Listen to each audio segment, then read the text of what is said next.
Tales for Dark Nights.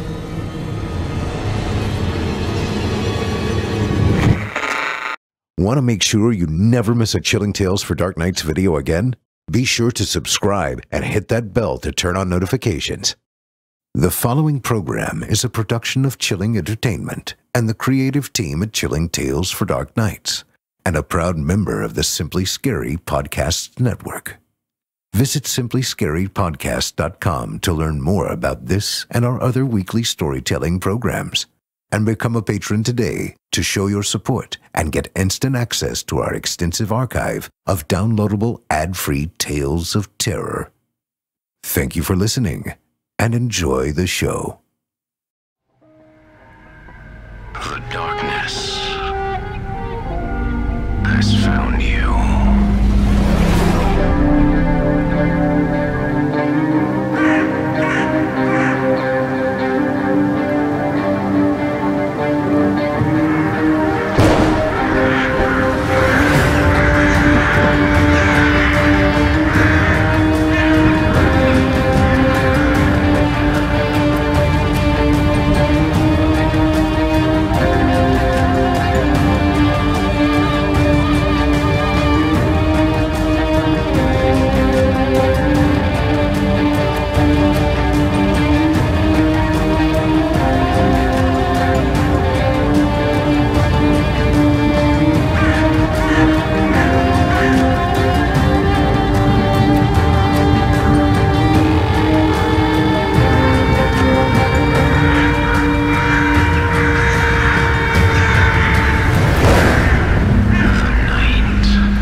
Welcome to Season 4, Episode 23.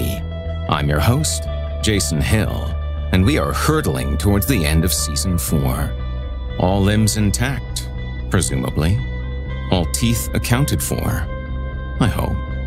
And one hell of an appetite for all things Hill. Did you like that? Pretty slick, no? All things Hill. Oh my God. You don't like it? Well, what if I just trim it a little? No? Still no? Well, you'll like the story at least. That is one thing I can still deliver on. Tonight's spine tickler, or is it tingler? Tonight's story comes from Horror Hill newcomer Steve Toase, and is sure to send quivers down your spine. Quivers. Shit. Shall we? You're listening to the standard edition of this program. If you'd like to show your support and enjoy ad-free versions of this and all our other episodes, as well as hundreds of tales from our audio archives dating back to 2012, visit simplyscary.com and click Patrons in the upper menu to sign up today to get instant access from our friends at Chilling Tales for Dark Nights. Thank you for your support. Wow, it was a beautiful sun death this evening, and the nightmares just come to life. Wow. Welcome, listener, to the Horror Hill. You haven't... Is that the darkness already? Oh my. And here I haven't even had enough time to put my face on. How mortifying.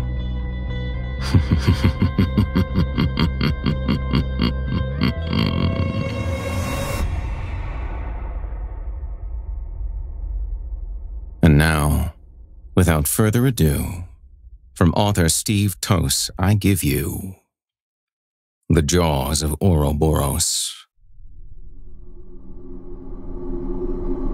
Broken feathers slid out of pinioned songbirds in the hawthorn hedge above me, falling as rotted gray rain. The ditch was not the dirtiest place I'd hidden myself in my life, but it was by far the most unpleasant. I knelt on sun-faded crisp packets, crushing down festering fur and hollow bones that snapped as I shuffled around, and tried to get comfortable. Pasha rested forward on the ditch edge, staring through a set of night vision goggles into the field beyond.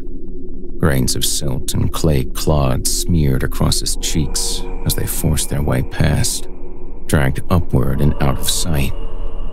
Out of habit, I reached down and checked the drab-colored climbing rope around my waist, fingers tracing the knots like rosary. 4 other teams around the edge, one in the fox covert on the far side of the stone circle, he said, not bothering to quieten his voice. Over the sound of sandstone grinding against sandstone, we barely heard each other speak. "Are you going for all of them?" I asked, leaning close. He grinned, rubbing his face to smudge more dirt across his skin, and pulled out the machete from inside his jacket. "Every single one."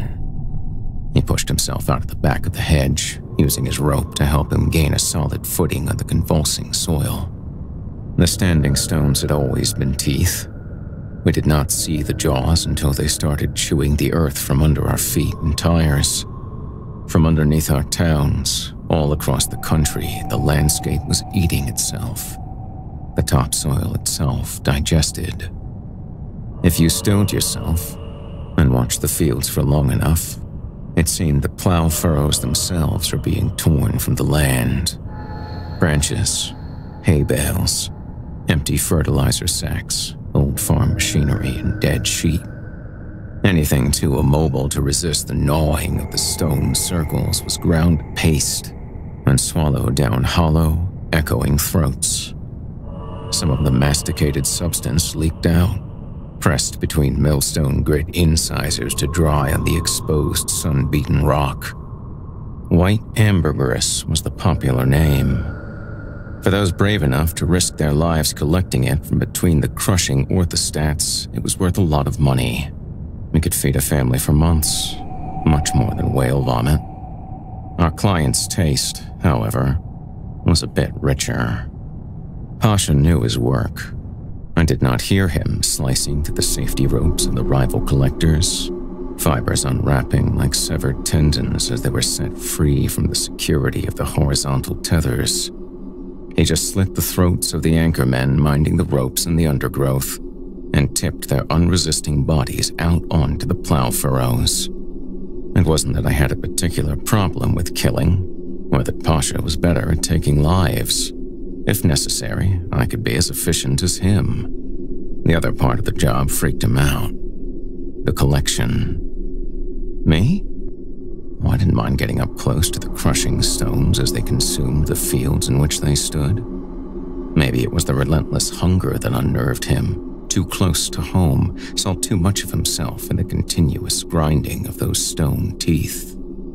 Half an hour later, he was sat next to me again with a black eye and cut across his face, rope tethered back around his waist. One of them put up a fight, but my knife was bigger than his, he said, and tapped the blood-stained wooden handle of the machete with a grin. Next was the waiting game. Heavier objects like livestock or dead bodies got carried toward the stone circles quicker. Taking turns with the night vision goggles, we watched 10 bodies tumble across the field like enthusiastic crowd surfers carried by an aggressive audience. We listened to the sound change as sandstone crushed rib cages instead of soil and dead crops. We waited until the powdering of bone finished, and the noise dulled back to a steady hum. "You're up," Pasha said, patting me on the back. I nodded and rechecked my ropes and checked them again, because you really can't be too careful.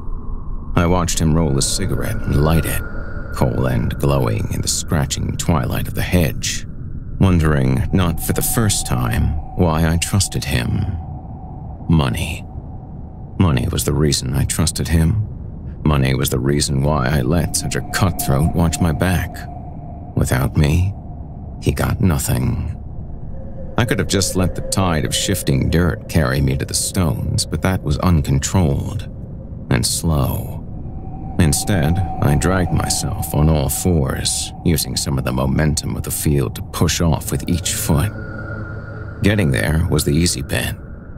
Digging my steel toe caps into the constantly moving furrows, I leant forward and scraped my fingers down the surface of the stones.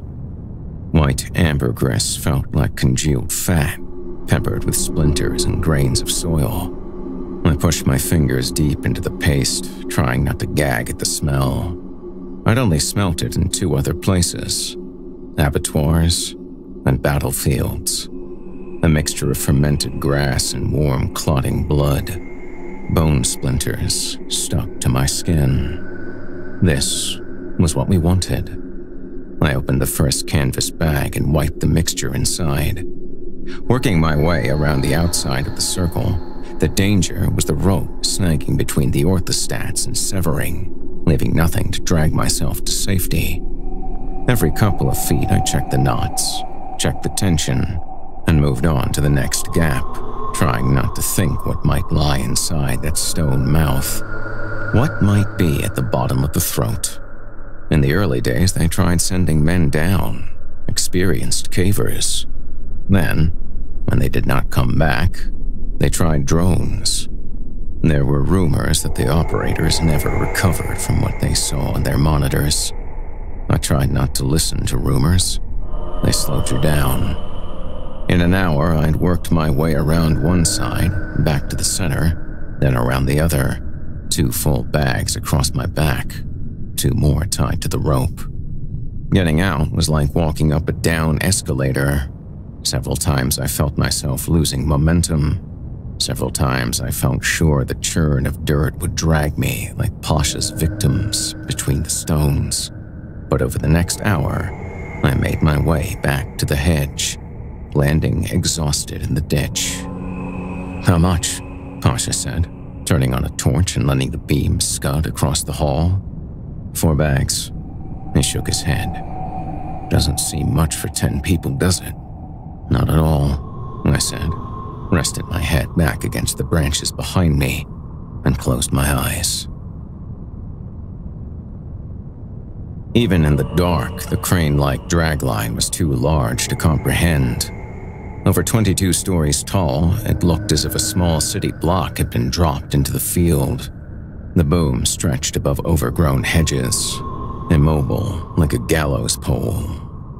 We got out of the car, and I opened the boot to take out the bags.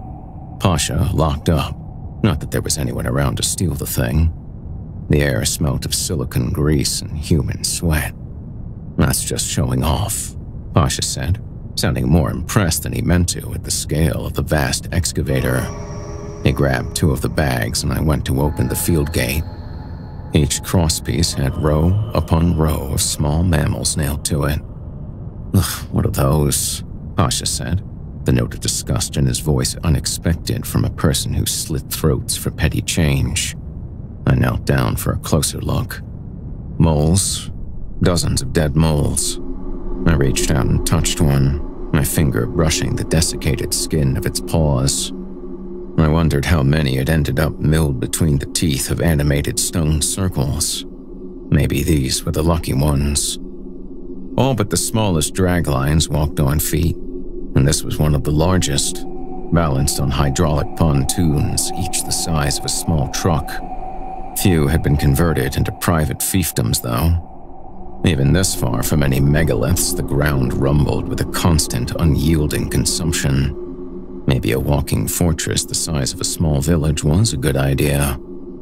A curve of arc lights pinned us in place. We put the bags on the ground and waited for the reception committee. I had no doubt that beyond those lights, there was enough firepower to smear us to bone meal. We stayed still. Footsteps rattled down the outside of the dragline until 5 men stood in front of us. The bodyguards bruised us in their thorough search for weapons, found our knives and showed them to each other, laughed, and handed them back.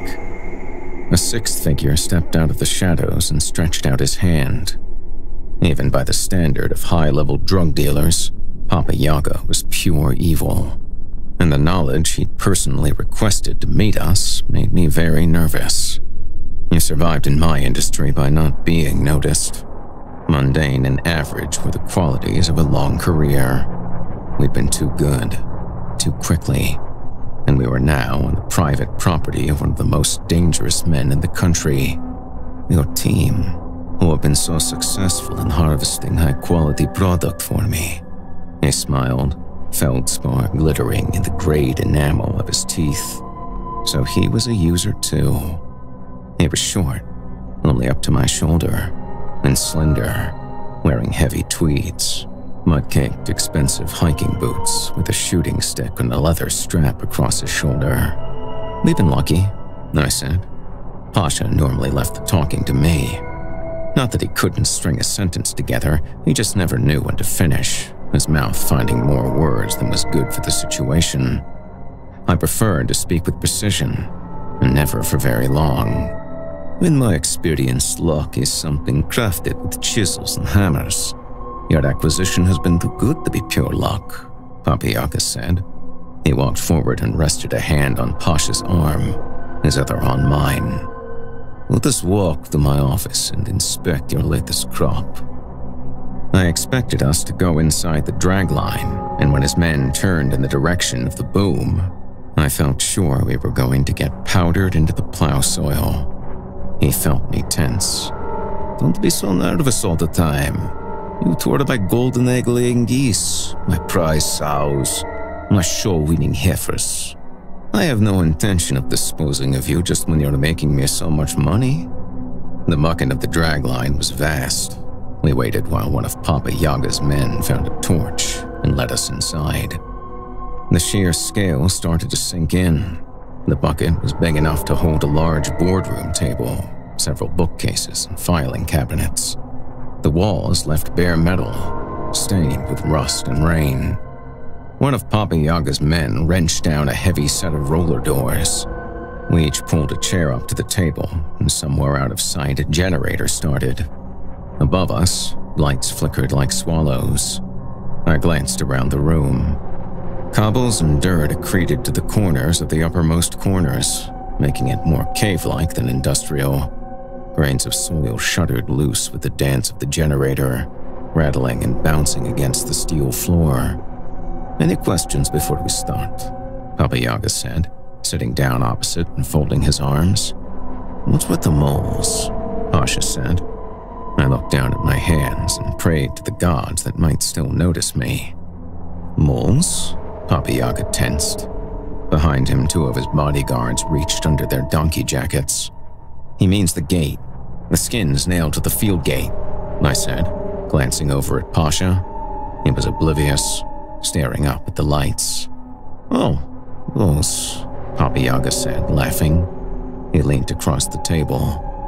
Because the neighbors get too fucking upset if I nail the flayed torsos of my victims up in the lanes where the tourists can see. I glanced over at Pasha and just hoped he realized how close he was to getting us decapitated. Golden eggs or no golden eggs. I am joking. They've been there for years. Some old gamekeeper folklore. Meant to scare away the rest of the moles. Hasn't fucking worked. Oh. Would you like to test the product? I said, lifting one of the canvas bags into the center of the table. Fee, fi, fo, fum, Papa Yaga said. Several of his men laughed. For a moment, I was tempted to follow suit, but kept quiet. Fee, fi, fo, fum, he continued. I smell the blood of an Englishman. Grind his bones to make my bread. I shook my head. Clueless was better than cocky. He pushed his hand inside the bag, pulling out a lump of the thick white paste. The smell was more subtle now, but still filled the room with the stench of wet hay and clotting. From the center, he dragged out a splinter of bone, a goblet of muscle still attached. We call this giant's dough when we market it to clients. It has the additions you work so hard to acquire.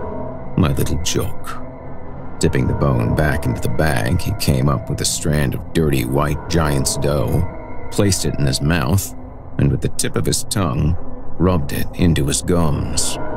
The whites of his eyes turned autumn leaf russet, fading to the color of stagnant water and dirty syringes.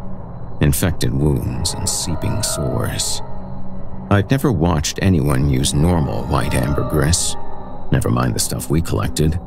Drugs were not my interest, apart from the money to be made from them. I had no idea how long the effect would last and glanced across to Pasha, who, with a sense of etiquette I'd not seen from him before, shrugged so small it might not have been noticed by any one of the guards who stood around us. Something shifted within Papa Yaga, and his eyes returned to their previous gray color. He weighed the bag in his hand. "How many went into this little mixture?" 10, Pasha said. "Some still breathing, others not so much. Don't know if that makes a difference." Can't taste any of the wraps inside you. Maybe the odd little gurgle of congealing blood around the edges, but I wouldn't be where I am today if I was put off by a little congealing blood." "We don't know how much actually gets pushed out between the stones," I said quickly, making sure we didn't oversell ourselves. "Of course," he said. "I know this isn't some cordon bleu recipe. More a one-pot cook-it-all, see what comes out at the end. If you need more killing to improve the taste, I'm happy to do that for you. 15, 20, makes no odds to me." There was a manic energy in Pasha's voice. Looking back, I think that was the moment I decided to dissolve our partnership as soon as politic. Papa Yaga glanced over at me for a reaction. I distracted myself by lifting the other 3 bags onto the table. "Canvas bags, as your employee requested, to avoid contamination," I said. Papa Yaga turned and spoke to one of his men who left, ducking under the roller doors. We all sat in silence until he came back with a set of scales and placed them in the middle of the table. I watched Pasha while they weighed the white ambergris, or giant stow, or whatever they wanted to call the crushed paste of several acres of English countryside and 10 corpses. He couldn't keep his eyes still, gaze flicking from the piles and scales to Papa Yaga and his men. There was a hunger there, a hunger that was going to get us killed if I wasn't careful. I did not want to die because of his appetites. One of the men noted down the quantities and did some conversions on an old desktop calculator and showed the total to Papa Yaga, waiting for approval, which came with a slight nod. "Do we get to see how much you're paying us?" Pasha said. I reached into my pocket for my knife. Maybe, if I slit his throat first, I might get out myself. "You worry too much," Papa Yaga said. "As before, you will be well compensated for your work. I know how specialist your skills are. No need to worry about me conning you. I can pay you a very good rate and still make myself a small fucking fortune. Don't worry about that, little killing man. Follow me." Papa Yaga walked out first, back to us, his men dropping in behind. It took a few moments for my eyes to adapt to the darkness. Until then, I followed the sound of his footsteps. We stopped by one of the pontoons, a narrow ladder built into the giant hydraulic foot. "I don't like to bring currency outside until it's leaving my possession," he said by way of explanation. He climbed first. I followed. I had the feeling if I let Pasha go next, he would get some stupid idea he could take advantage of that turned back. From the top of the dragline's foot, we climbed a second ladder, and then a third. I'm only guessing, but I'm pretty sure when the dragline was tearing millions of years of geology from open cast mines, there was no need for a panoramic penthouse.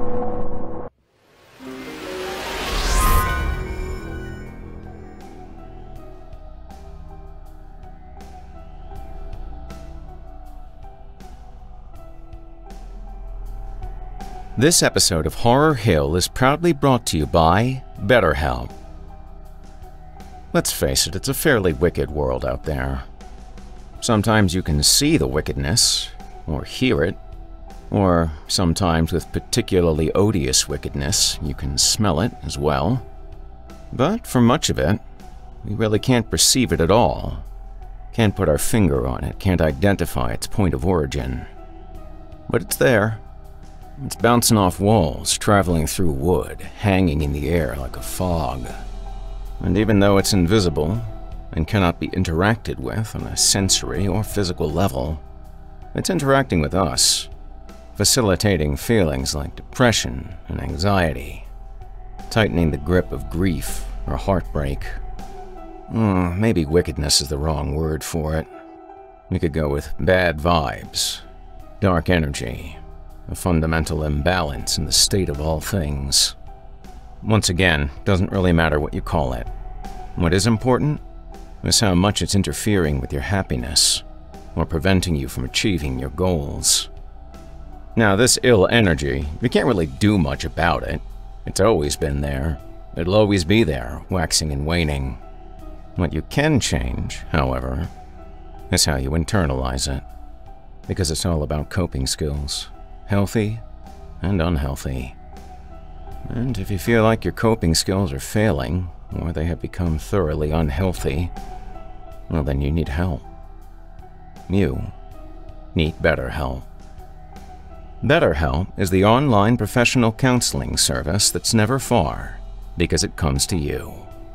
All it takes is a brief online assessment, and you will be connected with a licensed professional counselor in just under 48 hours. Now that's quick, but remember, BetterHelp is not a crisis line, and it is definitely not self-help. It is professional counseling done online that is available to clients worldwide. It's more affordable than traditional offline therapy, and financial aid is available. As a matter of fact, so many people have been using BetterHelp that they are recruiting additional counselors in all 50 states. You see? Maybe not as alone as you thought. And I want you to start living a happier life today. As a listener, you'll get 10% off your first month by visiting our sponsor at betterhelp.com/horrorhill. Join over 1 million people who have taken charge of their mental health. Again, that's BetterHelp, HELP.com/horrorhill.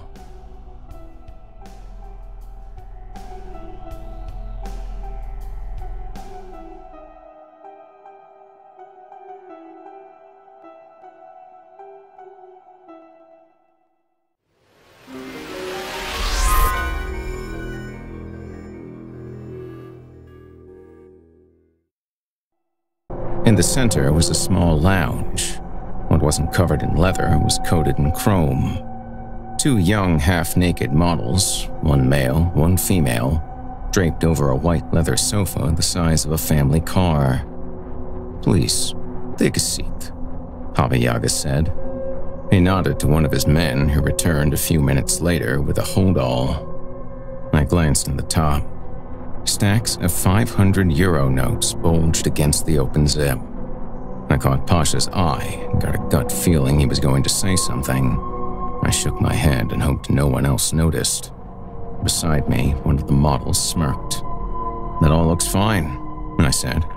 "The need to be somewhere else getting more intense by the minute." "Another delivery soon?" Baba Yaga said, the glow from the in-floor lighting glittering off his igneous teeth. "As soon as we can. We try to not harvest the same stone circles too often. We need, tragic accidents, not rumors. If there are rumors, there won't be any product." "Of course," Baba Yaga said, "but not too long. I have a lot of buyers waiting."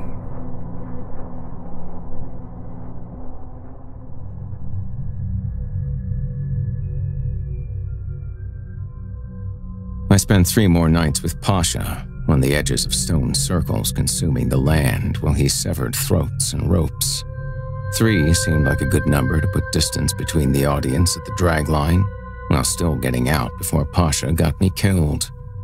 My instincts were right.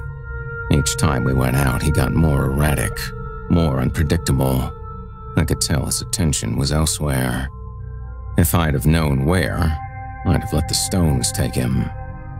I went to see Baba Yaga in person because he struck me as a man who believed in etiquette, and explained Pasha would be carrying on with a new partner. Explained I was retiring, for family reasons. "Oh, families can be very problematic in our line of work," he said, and held out his hand. I moved to Hamburg, where I had no family and knew no one. They caught me in Munich 6 months later, grabbing me as I left a small goth club in Kultfabrik. Whatever they injected into my arm cascaded me through 1,000 personal hells. It was a long time before I smelt dry ice, without checking to see if my skin was being scalded from my face. Waking to find both arms dislocated was a relief. It was dusk, and I was halfway along the dragline boom, legs a meter above the ground, arms wrenched out of my sockets behind my back. All my weight hung on narrow bracelets of gristle eroded into my wrists. I gritted my teeth and tried to stay still. "I really appreciated your honesty in coming to speak to me in person, even though you were lying about family. It was an understandable and acceptable lie." Papa Yaga was below me, sitting on his shooting stick, his tweed jacket thrown across his shoulder. "If I'd found out my partner was so much of a liability, I would have lied for the solution. The better lie would have been, 'I am sorry, Papa Yaga. My partner had an unfortunate accident where he impaled himself on an iron spike. And as I am too old in the tooth to work with another partner, I wish to retire.' I'd have tried to persuade you. You would have reluctantly but politely declined, and we'd have parted ways to never cross paths again." He grabbed my bare foot and massaged the arch with his fingers, a soothing sensation going up my leg. "I knew you weren't retiring to look after your family. You struck me as far too sensible to work for me and have any relatives. Your ex-colleague, it won't surprise you to find out, was not as bright. He decided to try and rip me off, keep the giant's dough for himself, and give me some white ambergris with cattle bone pushed in, as if I couldn't tell the difference.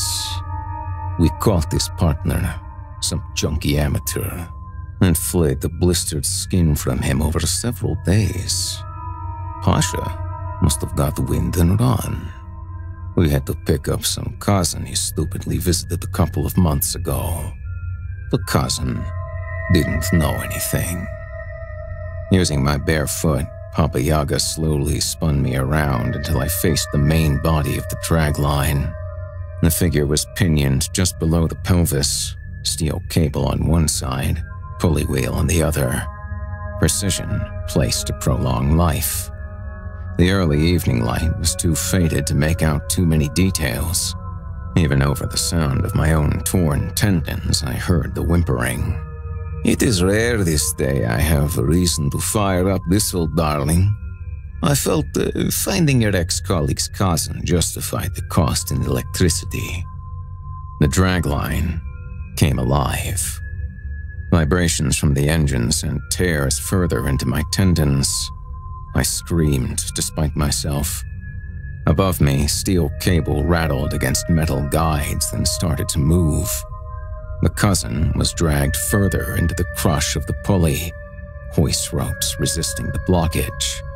Papa Yaga held me. "Don't close your eyes or look away. I will cut your eyelids off myself." The air filled with the stench of friction until momentum eroded through the cousin's pelvis. The two halves of torso tumbled into a patch of corn stubble. Plumes of steam rose as the last of the body heat hit the cold air. "If you're amiable, I would like you to track down your ex-colleague and give me the address. Then, we really will never have to see each other again." If this was a film, I would have asked, "And if I don't?"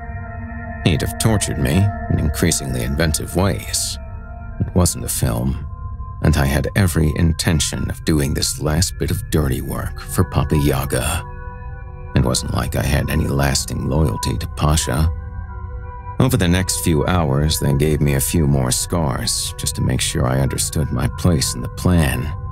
But all the while, they seemed almost apologetic. Another syringe finished me off.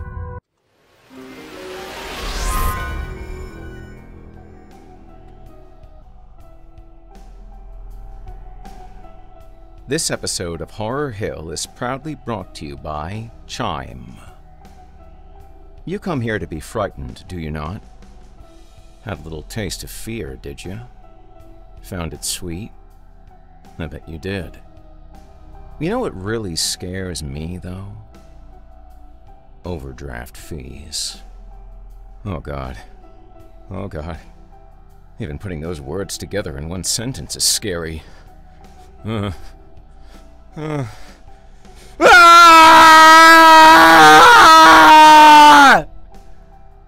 Woo! Huh. I sure am glad I got that out of my system. But back to the those things I was talking about. Your online checking account shouldn't cost you money? That's preposterous, utterly absurd, just plumb ridiculous. What about foreign transaction fees, huh? Ugh. Monthly service fees? Ugh. Transfer fees? Oh, fuck that shit. Ugh. Ugh. Ugh. Nasty. That's why Chime, an award-winning app and debit card, is here to help. In the never-ending war against fees, Chime has placed 60,000 fee-free in-network ATMs at locations like Walgreens, 7-Eleven, CVS, and many more. That is more than the top 3 national banks combined. The war's already started. Dirty looks have been fired at ATMs, and the fields have run green with fees. But don't lose hope. Just listen for the chime. Actually, I don't know that it chimes. Just look for the ATMs that say chime on them. They've got a neat little, like, loop-de-loo on the M. Yeah. Oh, and you can also send money to anyone, even if they aren't on Chime. That's no fees for you, or cash-out fees for them. Pretty decent deal, I'd say. My great-grandfather died fighting to ensure that you, me, everyone we know gets to choose how much they want to tip their server and stop the restaurant industrial complex from just rolling the gratuity into the total. Now, you don't have to go over 15% if the service just wasn't that good. If you go under 10%, you're still being kind of an asshole, though. So steel your nerves, fill your heart with blood and your lungs with air, and say goodbye to hidden fees. Join the millions of Americans already loving Chime. Sign up. Takes only 2 minutes, and it does not affect your credit score. Get started today at chime.com/horrorhill. One more time. That's chime.com/horrorhill.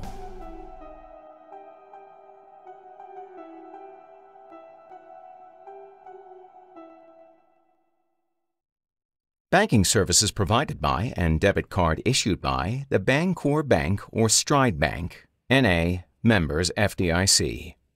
Out-of-network ATM withdrawal fees apply, except at MoneyPass ATM in a 7-Eleven location and at any Allpoint or Visa Plus Alliance ATM.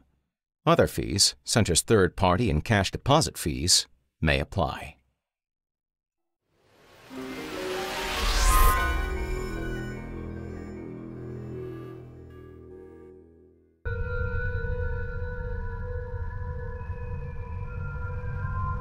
When I woke, I was in a nice, anonymous medical facility overlooking some rolling moorland.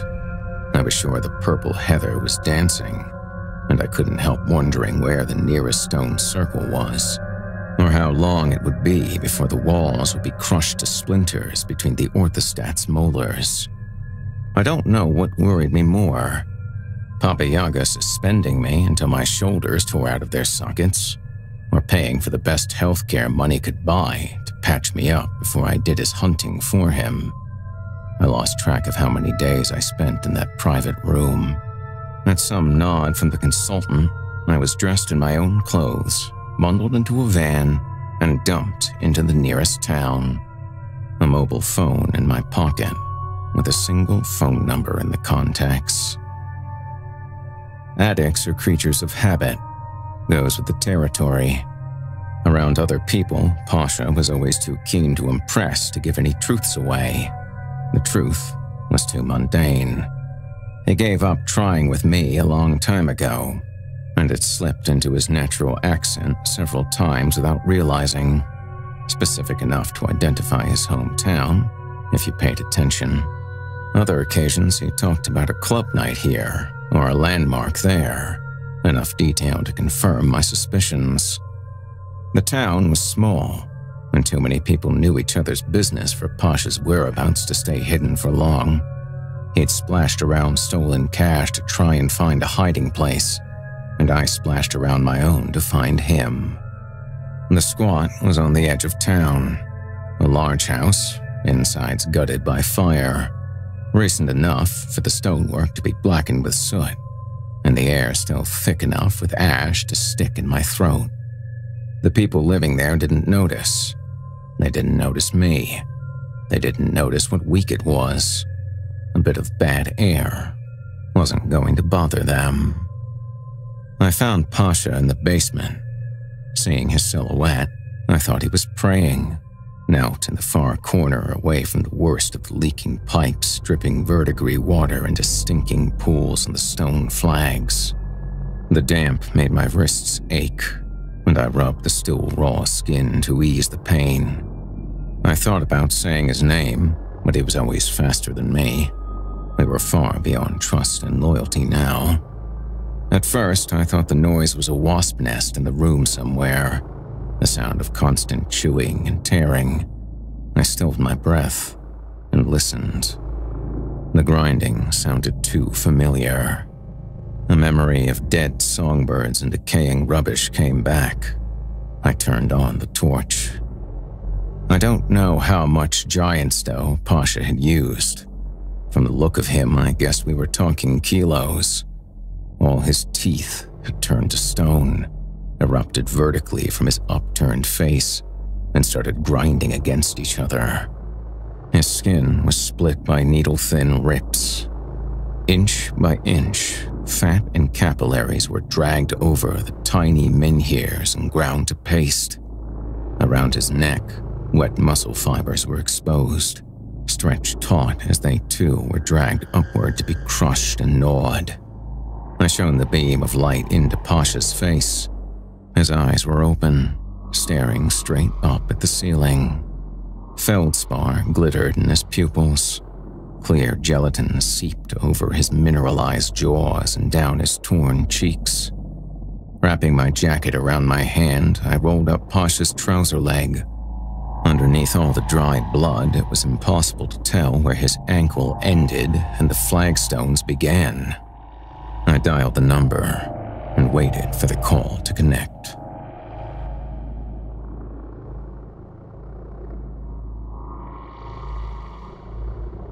Papa Yaga came into the basement by himself while his private army cleared the rest of the building.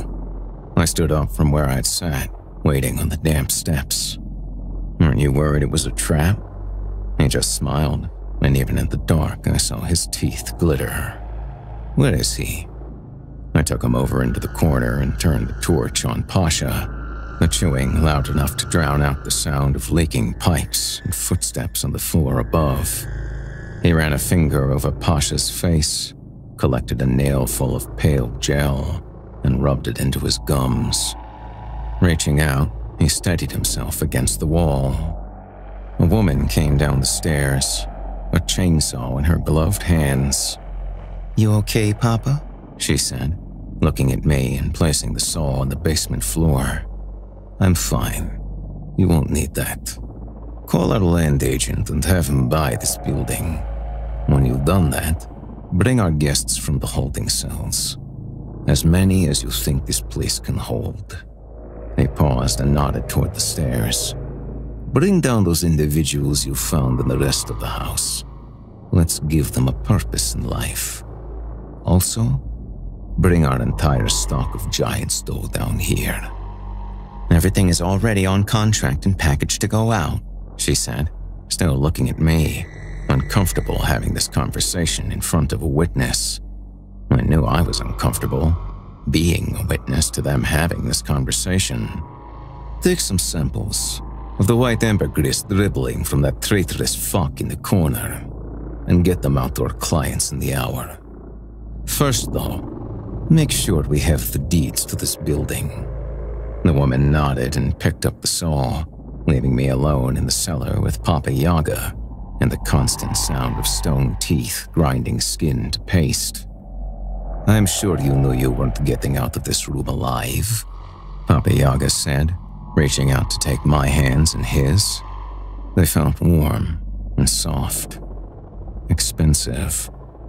He massaged the back of my knuckles and leant in until his lips were against my ears. Peppermint on his breath stung my recently healed scars. I hadn't decided whether to let my people take turns on you or cut you up and feed you to our little crushing circle of stones in the corner. But considering the amount of money your ex-friend is going to make for me, I'm giving you one chance to fucking run. I looked at Pasha, now more self-consuming geology than man, and I did exactly what Papa Yaga suggested. I fucking ran.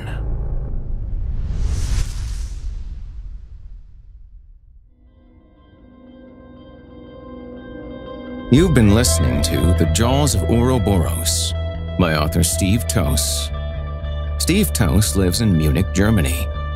His work has appeared in Lackingtons, Aurelius, Not One of Us, Cabinet de Filles, and Pantheon magazine, amongst others. In 2014, Call Out, first published in Innsmouth magazine, was reprinted in the Best Horror of the Year 6. From 2014, Steve worked with Becky Cherryman and iMove on Haunt, the Saboteur Award shortlisted project inspired by his own teenage experiences about Harrogate's haunting presence in the lives of people experiencing homelessness in the town. He also likes old motorbikes and vintage cocktails. Truly a man after mine own heart. If you enjoyed what you've heard on today's program, please take a moment to stop by our iTunes page or wherever else you listen to your favorite podcasts and leave us a 5-star review and a kind word. It makes a huge difference and would mean a lot to me. If you'd like to hear more lengthy tales, be sure to take a look at my audiobooks, available now on audible.com. If you'd like to hear a premium, ad-free edition of tonight's and all our other episodes, visit simplyscarypodcast.com today and click the Patrons link in the menu at the top of the screen. You'll find yourself at chillingtalesfordarknights.com, where you can become a patron for as little as $5 per month and get access to our entire audio archive dating back to 2012, including past episodes of this program, all of our other shows, and hundreds of standalone releases, all of them ad-free and available to download or stream. Thanks so much for your time and for giving our sponsors a try today. When you support our sponsors, you support this show, and that also means a lot to me. If you happen to use Facebook, Twitter, Instagram, or YouTube, you can follow and subscribe to Chilling Tales for Dark Nights there, where you'll get all of our latest updates and new releases and have the chance to interact with us each and every week. You'll find me personally on Facebook, Twitter, and Instagram as well. Until next week, listener, when we meet up once again atop the horror hill for yet another dance with darkness, I bid you good night. Sleep tight, listener, and whatever you do, if you hear scratching at your door, don't open it. The darkness may have found you, but it's up to you to let it in.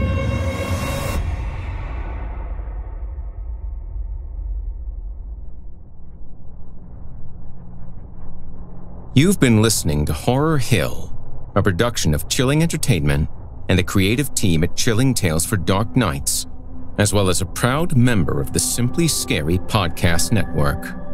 Visit simplyscarypodcast.com today to learn more about our network and our other amazing storytelling programs. Tonight's program was hosted and its featured stories performed by yours truly, Jason Hill, unless otherwise noted. Selected stories have been adapted with the kind permission of their respective authors.